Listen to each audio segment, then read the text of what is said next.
A few days after 9/11, President Bush inadvertently, accidentally used the word crusade. And I felt a kind of vertigo at his use of that word. Not understanding at the moment, well, understanding fully the danger of it, but being unable to understand the absolute pertinence of it, since, of course, he moved promptly to launch our nation on nothing less than a crusade, a perfect match to jihad. And if you had told me all those years ago when I left religion, resuming my life, imagining religion as a private part of myself, leaving what I thought of as my public relationship to religion, if you had told me all those years ago that religion would resume its character as a public problem in this country, I also would not have understood. And if you had told me that we would be embarked upon a religious war in this great pluralistic nation, I wouldn't have understood. Bad weather over America. When will the bad weather end? Why the distance between what is and what ought to be? Where are Saddam Hussein's weapons of mass destruction? If he was such a threat, why did his army perform so poorly? Does it matter where he is?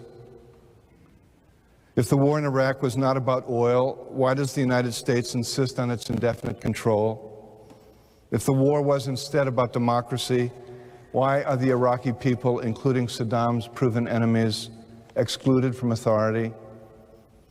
Is Iraq to be like Afghanistan, where warlords rule and heroin thrives? Are there more suicide bombers now than ever? How did relations between the United States and its European allies become so fragile? Will history recognize the 21st century Anglo-American combine as a mere continuation of the British Empire? What do good intentions count for if they leave a wake of wreckage? And is the bad weather the result of an atmospheric low that will not lift without the answers? Such impossible questions go a long way toward explaining the American mood. We cannot answer them, and so we do not ask them. And the emotional weather is lousy. Thus, the patently false ebullience of George W. Bush, the doubtless man, is the perfect emblem of a nation so adrift that it does not look twice at its real condition. Whatever the technical reasons for it, the economy that refuses to recover matches perfectly a broad psychological stagnation. Why are Americans incapable of looking directly at what we are doing and what we are becoming?